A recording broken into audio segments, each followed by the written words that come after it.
Ден соолугунун мүмкүнчүлүгү чектелүү адамдарга майыптыгын күбөлөндүрүү жол жобосу жеңилдетилди. Тактап айтканда, ушул айда кабыл алынган өкмөттүн 282 токтомуна ылайык стационардык текшерүүсүз эле кайрадан күбөлөндүрүүгө барууга 20 миңге чукул майыптыгы бар адам мүмкүнчүлүк алды. Бул өзгөртүүлөр аутизм, дүлөй, дудуктук жана ар кандай даражадагы акыл эс жактан артта калуу сыяктуу оорулуулардын кызыкчылыгын коргойт.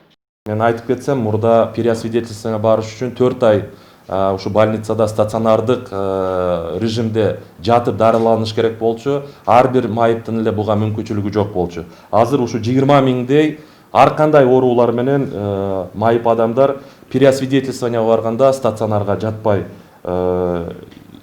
переосвидетельствование өткөнгө мүмкүнчүлүк алды. Булар аутизм, глухонемата, глухота, умственная отсталость различных степеней и башка дагы оорулар боюнча ушундай чечим кабыл алды. Киргизилип жаткан өзгөртүүлөргө ылайык эми патологиясы бар 2500 кишиге, анын ичинде буту ампутациялангандар мөөнөтсүз күбөлөндүрүлөт. Мындан тышкары оорунун 24 түрү боюнча кайрадан күбөлөндүрүү мөөнөтү мурда 2 жыл болсо, азыр 5 жылды түзүп калды.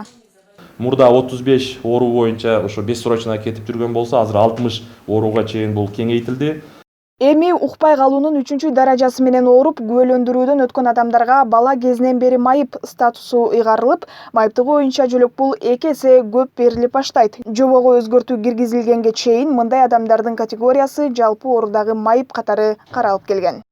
Мен өзүмдүн приемумда ушул Нарын областынан, Ош областынан ушундай кабылдамамда жарандар болгон. 20-23 жашка чейин чыкканга чейин ата-энеси эмнегедир көрсөткөн эмес, бирок ал ошол 4 жашынан ооруп, ошо 3-4 класска чейин окуп, андан кийин окубай калган, кулагы укпагандыктан.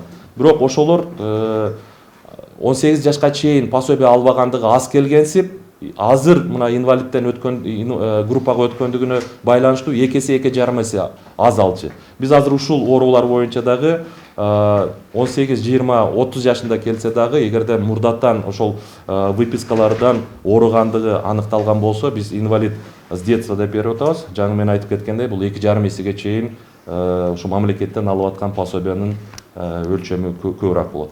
Социалдык өнүктүрүү министри бул аракеттер медициналык социалдык экспертиза системасынын ишинде коррупциялык көрүнүштөрдү минималдаштырат жана социалдык адилеттүүлүктү орнотот деген ишенимде.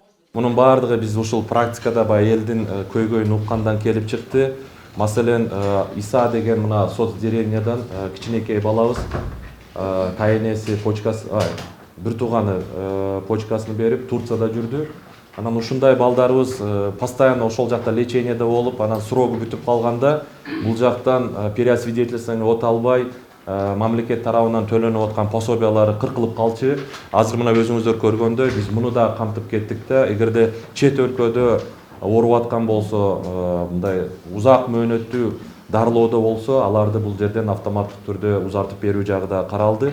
Улукбек Кочкоров токтом 13 ай дегенде кабыл алынып, 1 жылдан ашык убакыт бою министрликтин кызматкерлери менен бирге коомдук фонддордун катышуусунда иштелип чыкканын кошумчалады.